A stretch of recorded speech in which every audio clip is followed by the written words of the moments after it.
Do this in 1 second. Just waiting for a couple of you guys to get on. Let's see if anybody's there. And give me a thumbs up that audio is working all right.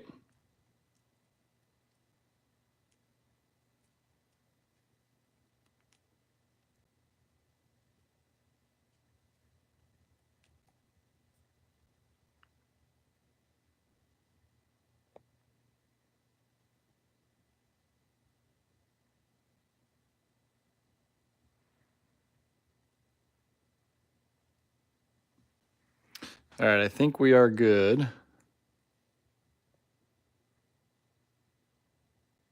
right, I think we are.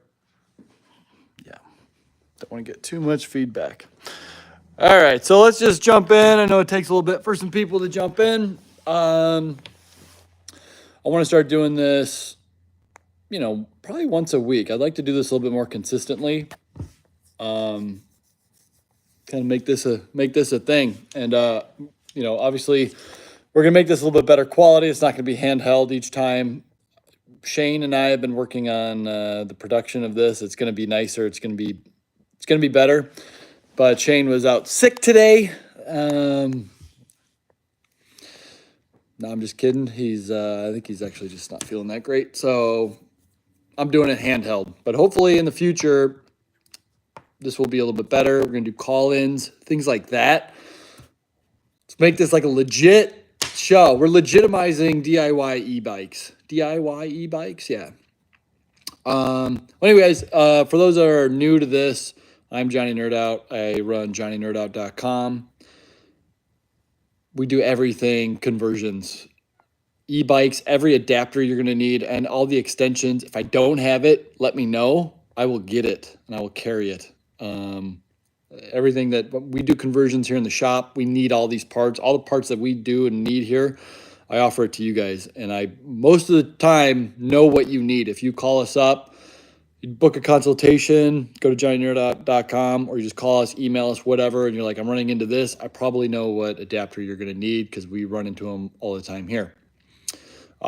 We do e-bikes here. We convert bikes into e-bikes. We've done a couple motorcycles now, or at least one good motorcycle. We want to start doing more motorcycles. And actually I picked up an old Ford Ranger that isn't working. I want to electrify that next too, but that's kind of on the DL. I'll make a video on that when that's there, but I don't want to get, don't want to put too many hopes into that. So let's just see. Right now on JohnnyNerdOut.com, we're running 5% off all our products. Our prices are usually already the lowest of any vendor.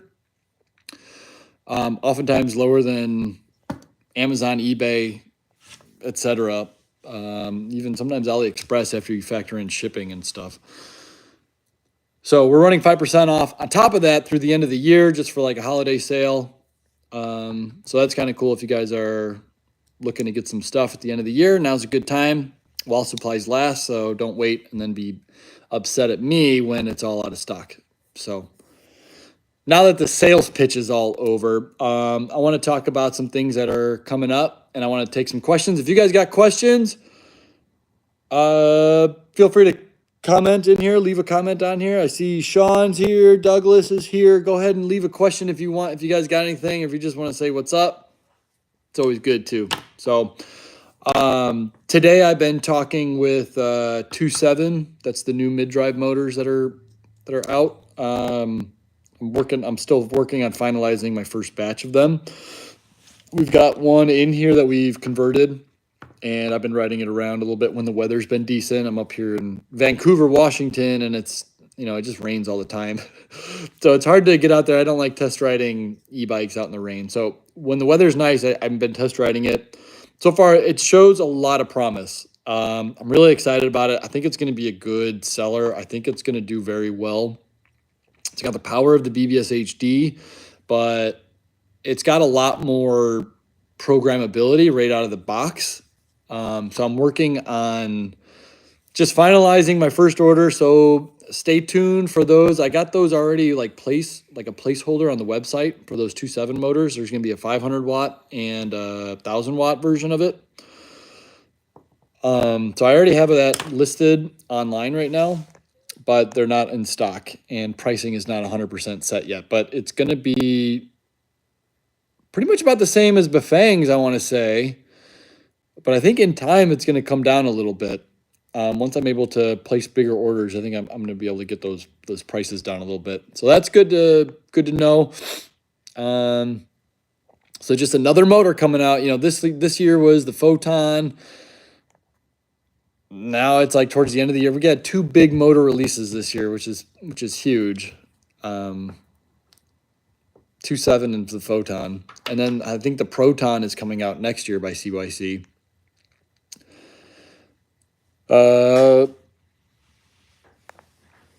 Cool. Come on and say hey when you move to Washington, building tiny homes. That's awesome. We should come by and talk. That's awesome. Yeah, 2.7. 2.7 is kind of interesting. They're, I guess, the lead designer from Tongshan.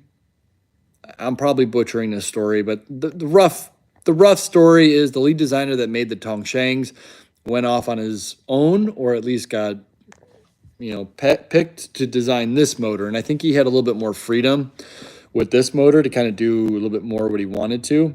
So if you guys were fans of the Tongsheng, especially because it was a super cheap torque sensing mid drive, it just wasn't super high powered. This is kind of like that, but I would say a little bit more higher tech and beefier, especially if you go with the 1,000 watt version. So yeah, definitely keep your eye out for 2.7. I don't want to say it's a Bafang killer, but it's definitely a Bafang competitor. So that's going to be exciting that they're coming out with. The other thing is, I don't know if you guys have been following me on Instagram. I've been trying to post more on Instagram. I keep realizing I'm like, man, I'm not posting anything on Instagram, and so I'm trying to use Instagram as well. I posted twice. I'm such a big boy now. Posted twice last week, 2 videos. One of them was with the new Bafang mid drive that I posted on, and just kind of going off of what little information we have. I have a prototype, or the prototype. I guess it's already a manufactured one, but it's coming.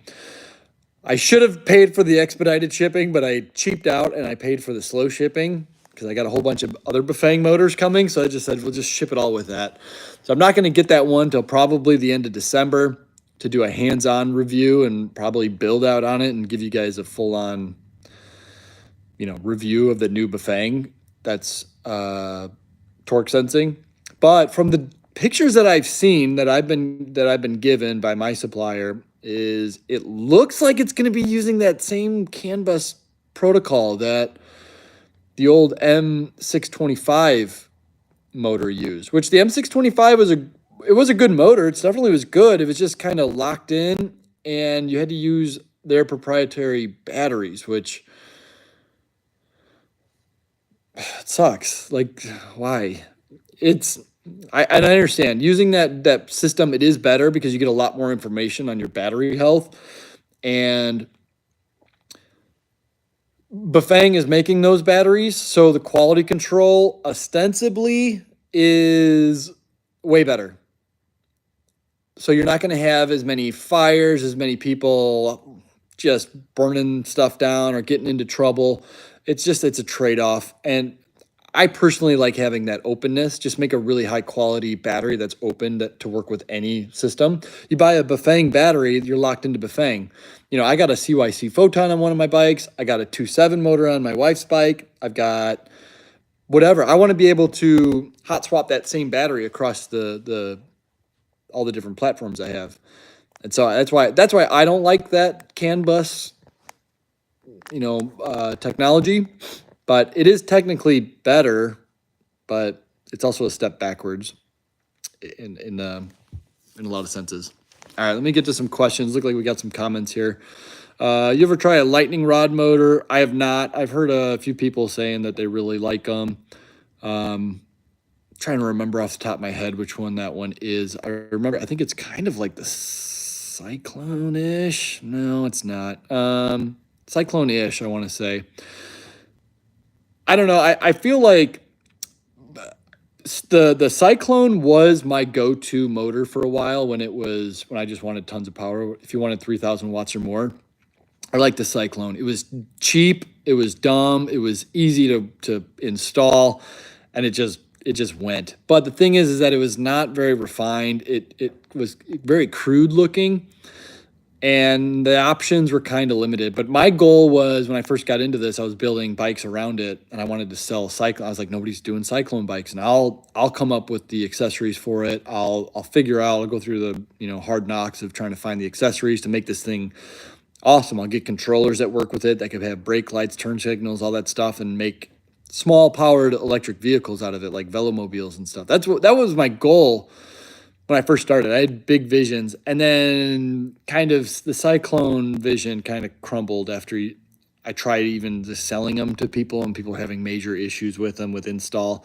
and I realized it's not an easy install. So then the X1 Pro has kind of filled that void nicely. I haven't, but that's a long story short of saying no, I have not tried the lightning rod, but I really like the X1 Pro. I don't know what the lightning rod goes for. If it's less than $1,000, maybe I should look into it.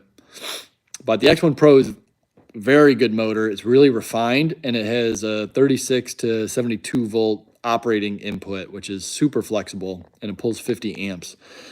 So yeah, I like the X1 Pro right now. But yeah. Okay, let's see.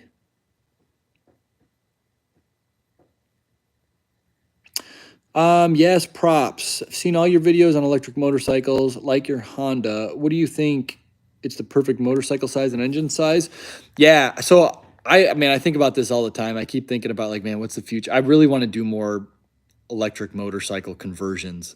I'm working on getting some electric motorcycle batteries that are going to be 72 volt, 40 amp hour that could output 150 amps continuous. Really excited about that, but it's been forever trying to get them manufactured to my specs and everything like that. So that's going to be awesome, and it's going to be pretty affordable, I would say, for what you're getting for almost 3 kilowatts. We're going to be looking at under 50 cents a watt hour for that, with something that could put out 150 amps, which is like, what is that? 12,000 watts continuous. So 12, and right now, the setup I got right now is 100 amps at 72 volts, which, 84 volts fully charged. So that's 8,400 watts. Technically, that's like 12 horsepower, but it's different. It's not the same as like electrical horsepower as mechanical, like gas combustion. It feels way different. I don't think you need nearly as much horsepower ratings as you do if I had a gas motor. So my Honda was a 175.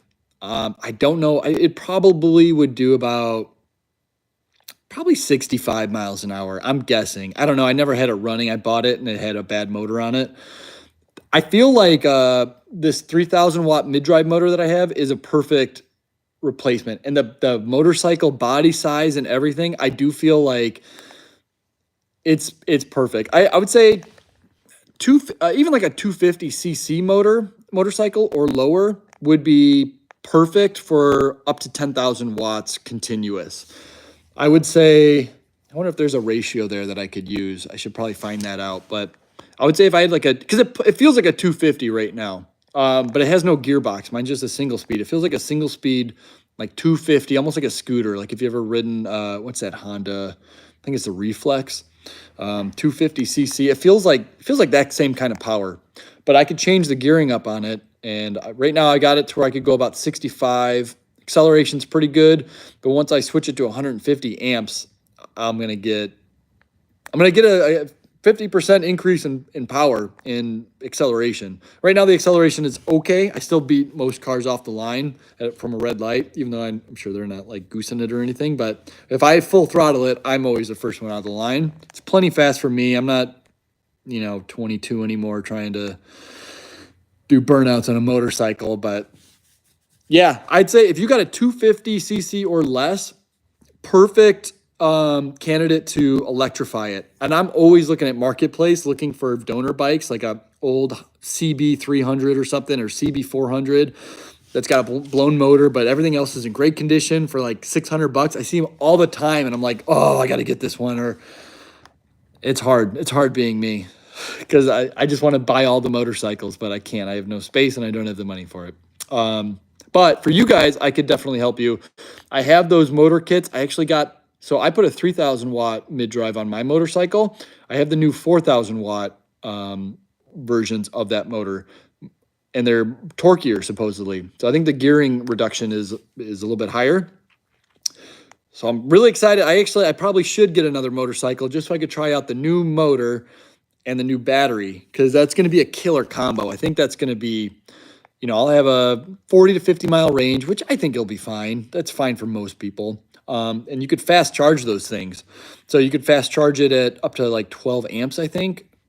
That's plenty fast out of any standard household outlet.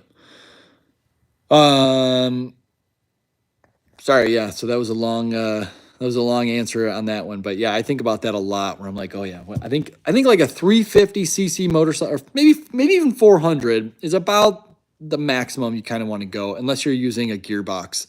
If you're doing like a 600cc, you're going to notice a performance decline from what it used to be, unless you're using a gearbox. If you could somehow use the existing drivetrain, like run through the motor, but then you get a lot of drag, you get a lot of undesirable stuff. That's what I wanted to do. I bought a CT110 that I wanted to run a motor, electric motor, through the crankcase so I could use the transmission in it. So I don't know if I'm still going to do that or not, but what we need to do is find a company to make an external drivetrain that's compatible with these mid-drives. Man, if you got, all right, whoever's listening here, if you're a mechanical engineer or someone who's just a tinkerer, if you're a smart tinkerer, make an external gearbox that we could use with a mid-drive on a motorcycle to get different gears. Just even 2 speeds, two gearbox. You've seen those Veer belt drives that are out for bicycles now, or they're coming out. Hopefully I'll be carrying those soon. We need something like that. But anyways, all right, long answer on that one. I could start talking forever on that one.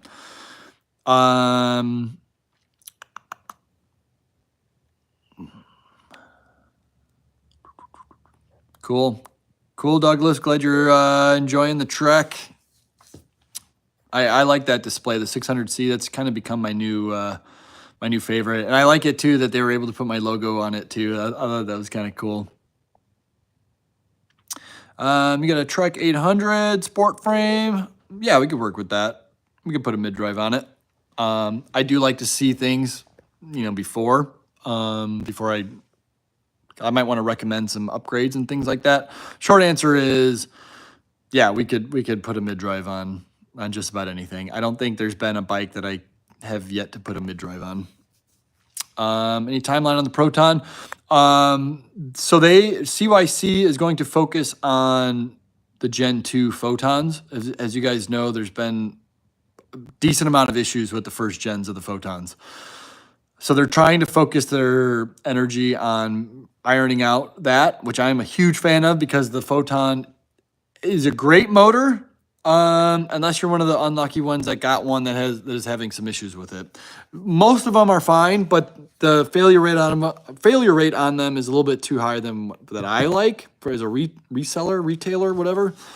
So I'm glad that they're, taking the initiative and working on getting the Gen 2 out. So hopefully that comes out soon. The Proton, as soon as they come out with the Gen 2.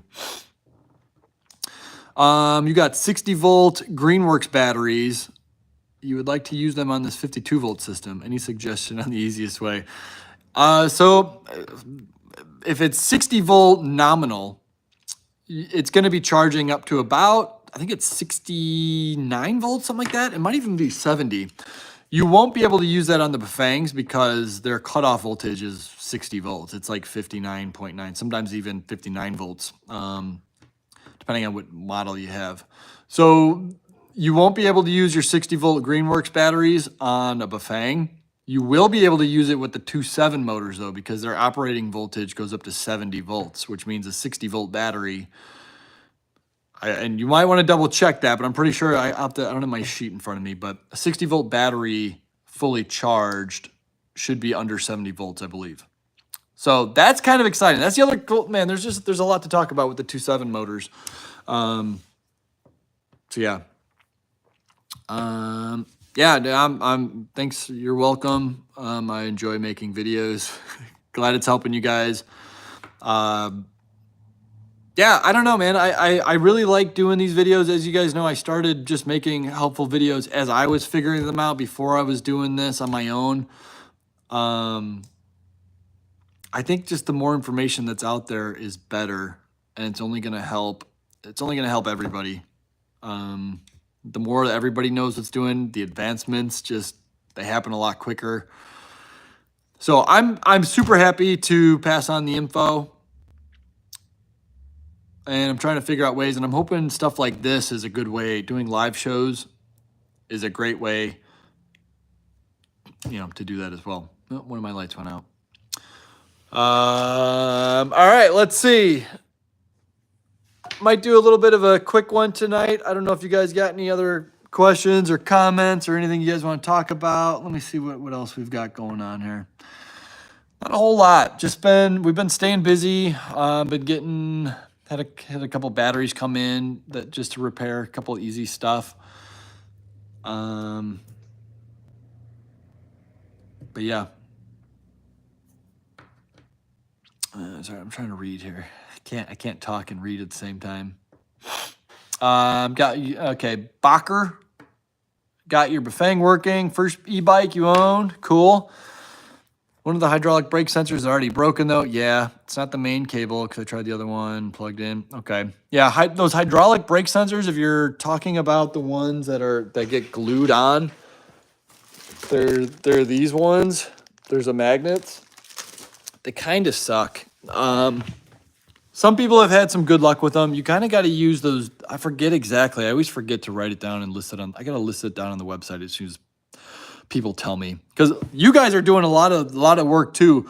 Somebody was telling me about JB Weld. There's this very specific version of it though that he used, and he's like, this thing is not coming off because a lot of those magnets will break off if you're moving them through doorways or something like that, or through brush.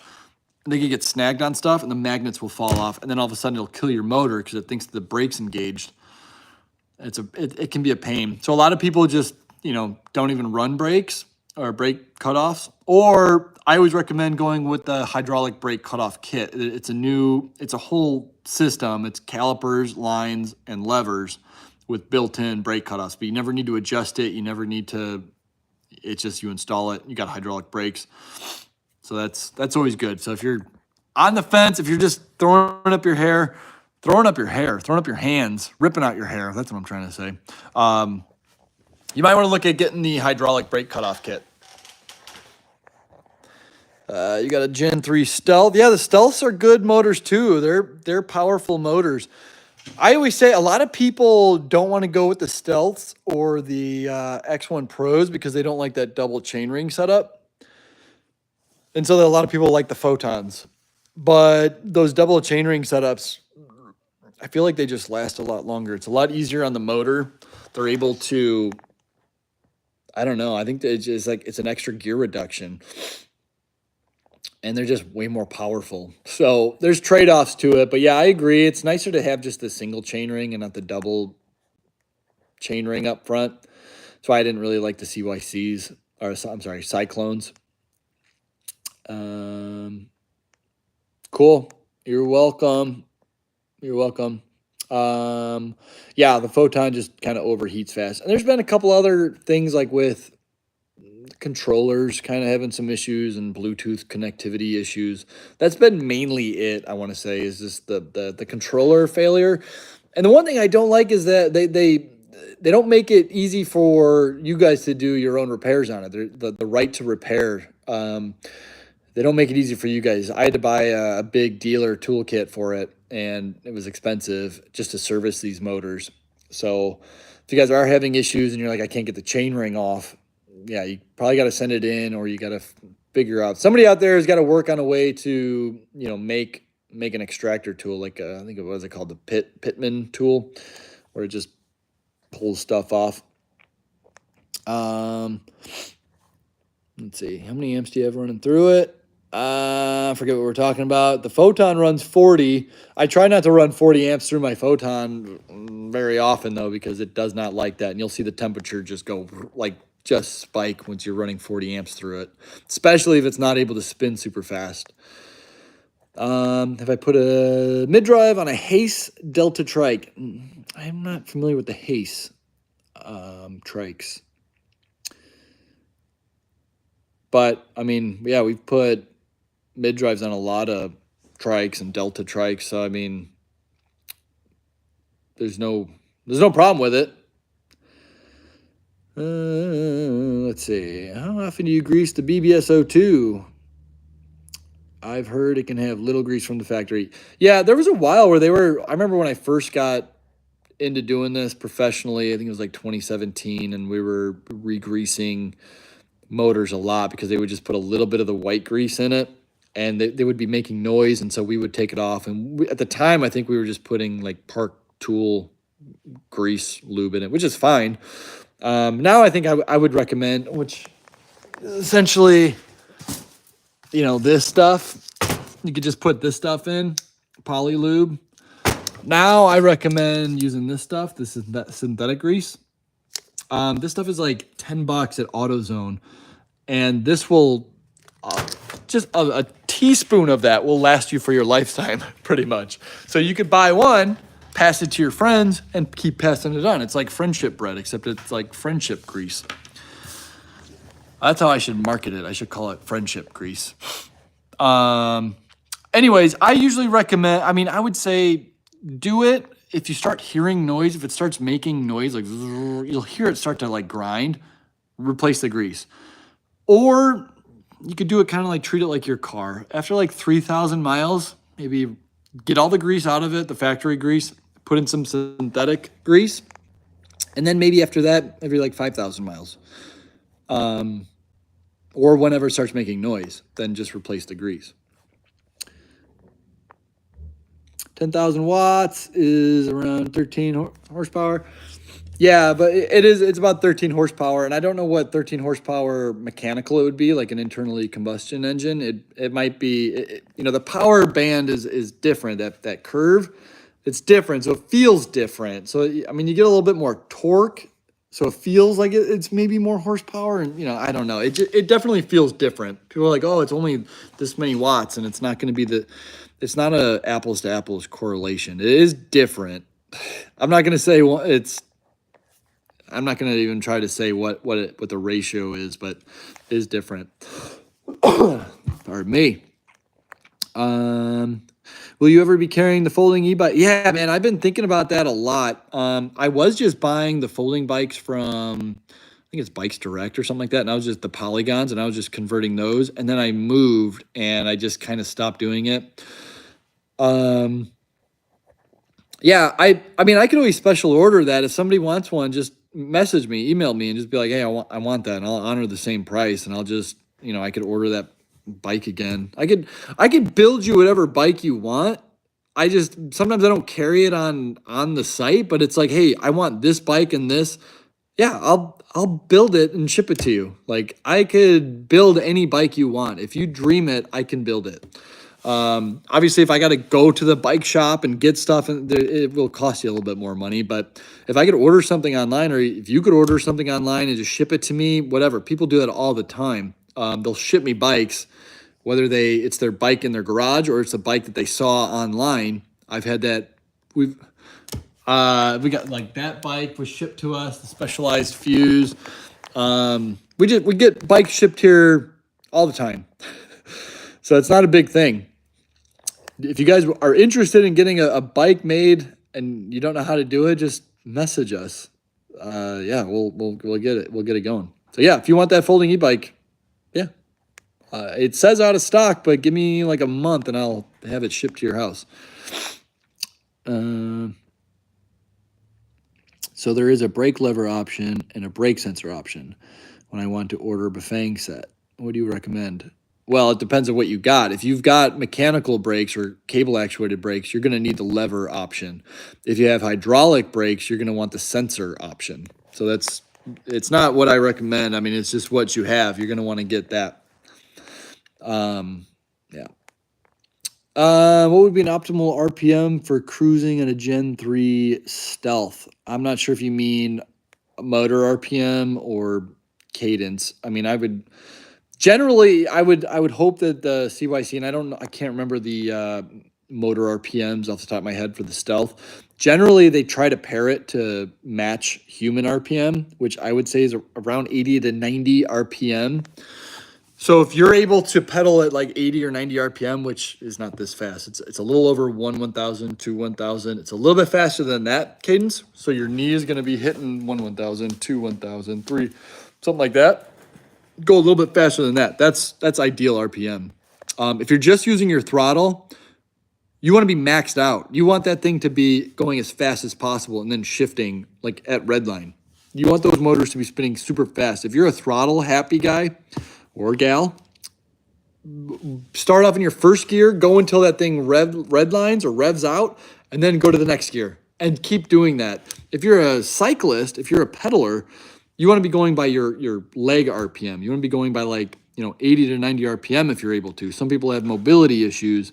You might try to get as fast as you can, but don't hurt yourself. Yeah, let's see.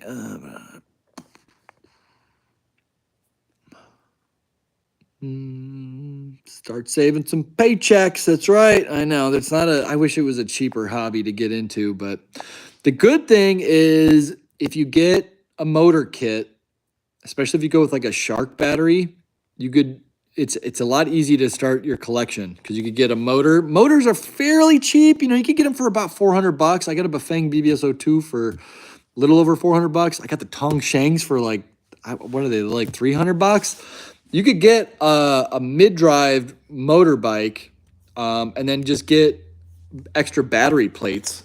That's what I always recommend. I'm like, get a Shark pack, get some extra battery plates, and you could have all of those powered by one battery, and you just got these. These are $20. Just put one of these on each battery or each bike, and you could use that same battery, and you could have a collection. You could be Jay Leno in your tough shed with e-bikes fairly cheaply. You don't have to buy a new battery for everyone. Just buy one really good, high-quality battery and use it on all your bikes. That's how you become the Jay Leno of tough sheds. Makes sense. Let's see. Maybe that's why I have my overheating issue. Yeah, definitely. If you're doing low RPM on your motor, that's what draws heat to it. High amps, low RPM equals death to a motor. If you're doing low RPM, you want to have low amps, which is like low power, until you get to high RPMs. Yeah, you know what I'm saying. Same thing with like a car. You don't want to be in fifth gear coming from a red light. Light turns green. You don't want to be in fifth gear. You're going to be boom, boom, boom, boom, boom, boom, boom. Your whole car is going to be shaking. Nothing about your car's transmission, drivetrain is going to like that scenario. Just like your e-bike. It's still a motor going through a drivetrain. So yeah, really want to drive that point home with everybody. I want that to be like common knowledge. But yeah. All right. I don't know if there's any other questions. We're a little over half an hour. I just kind of wanted to keep this a little short and just wanted to say, hey, what's up, guys? Especially if you're on the East Coast, it's kind of late. Was it 9:30 there? You guys should be in bed. You guys got work tomorrow. It's Friday. So anyways, just wanted to thank you guys for hanging out. Appreciate all your business, guys, going for JohnnyNerdOut.com. I'm really gunning to be the biggest e-bike seller. Let's do it. And support system. I think I could do it. I think I mean, everybody that I want to transform how this e-bike industry is doing. The e-bike industry, the DIY one, at least. I'm not trying to compete with Rad Power or anybody like that. I'm not trying to sell cheap e-bikes, but for the DIY market, I want to offer unparalleled customer support, awesome prices, super competitive prices, and just I don't know. I just feel like there's a big disconnect there, where there's a big gap between people who are just getting started with it. Like, it's intimidating. You go to a bike shop and, they talk down to you a lot of the times, and a bad bike shop will do that. They'll make you feel inferior for going in. And I feel like, man, you should not be in business. And I think a good business should make it not intimidating at all for somebody who's just dipping their toe in. But also, like, if you're a professional builder, like if you're a dealer, I also want to be able to be a good resource for you as well. And I do offer dealer discounts if you guys are, starting your own business in your shed or whatever, and you're placing a couple motors at a time. Reach out to me. We do dealer discounts. Even if you don't have a brick and mortar, we could, we still work with you. But if you do have a brick and mortar, obviously, more power to you. If you're a brick and mortar bike shop and you're doing bike conversions, that's awesome. You're ahead of the curve. So you got your head in the game. Let's see. Do you prefer hub or direct drive motors for a motorcycle? I still like mid drives. I've done videos on this, but it's a trade-off. I mean, you put a hub motor on a motorcycle. I'll probably take one or two more comments and then I'm going to jump off. But hub motors on a motorcycle, if you're running 72 volt, it leaves a lot of empty space inside your chassis to put a giant battery. So it's trade-off. But if you go mid drive, you got that gearing and you're able to play around with that gearing. Like, I've changed out probably 4 different rear, what am I trying to say? Rear cogs on the back. So I've played with my performance. I've changed it crazily. I had a my rear tooth was 37 when I first started. It's now up to 53, and it's like night and day performance. So I would not be able to play around with that if I had a hub motor. But, I think a hub motor is a little bit better geared out of the gate, but I can go crazy high if I want. If I want to get something custom made, I could put a 70 tooth on there and have insane pulling power. So it's kind of what you're going for. If you want a giant battery capacity over performance, then you might want to go with a hub motor. It's a little bit easier to install too, because you don't have to worry about chainline issues. You don't have to worry about mounting the motor at all. I had to have a custom bracket made to mount my my motor inside it. But yeah, hub motors are easier if you don't have a lot of tools or access to tools and things like that. I think a hub motor is going to be a lot easier, just like for e-bikes, for bicycles. Hub motors are a lot easier, but you don't get the performance. I'm in Washington, Stu. I'm in Washington, right across the river from Portland. Vancouver, not Vancouver, Canada. Everybody's just like, oh, I didn't know you were in Canada. I'm like, no, I'm in the other Vancouver.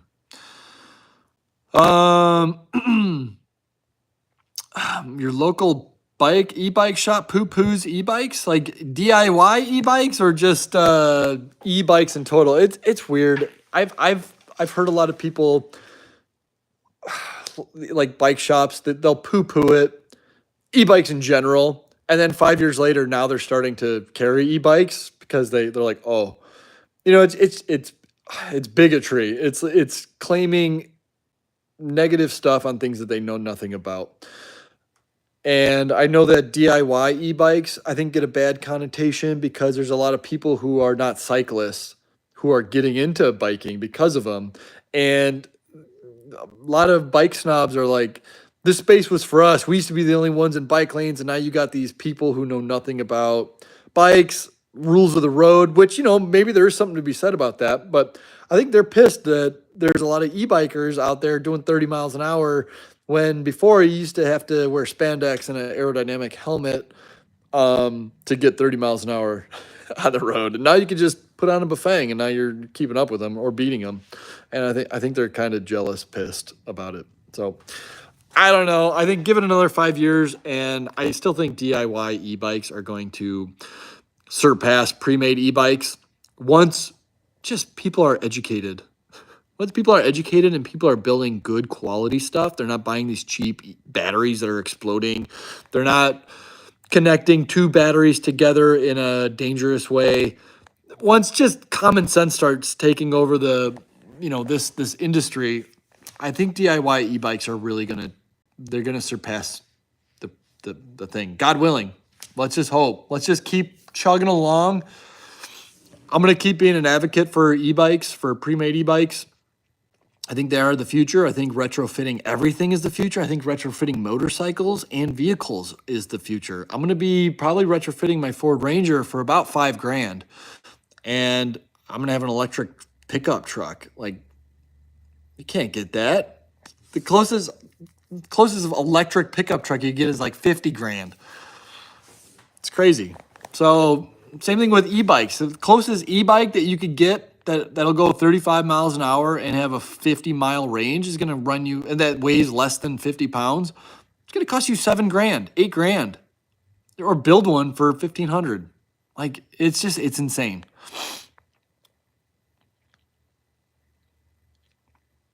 Shops get threatened by insurance dealers. I think that's a little bit yes and no. I mean, I have insurance here. You just got to find the right policy or just got to find the right insurance place. It is a little bit tricky. They were like, I don't even know what you do. It was weird trying to write up my policy. I did not envy the guy, but yeah, you could get a policy and it's not crazy.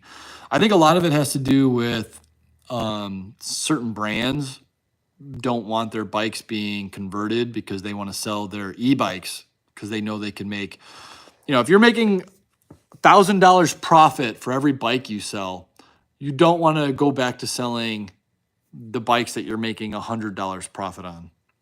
The Trek Marlin 5 that they're making $100 profit on each bike, but they're selling them by the droves.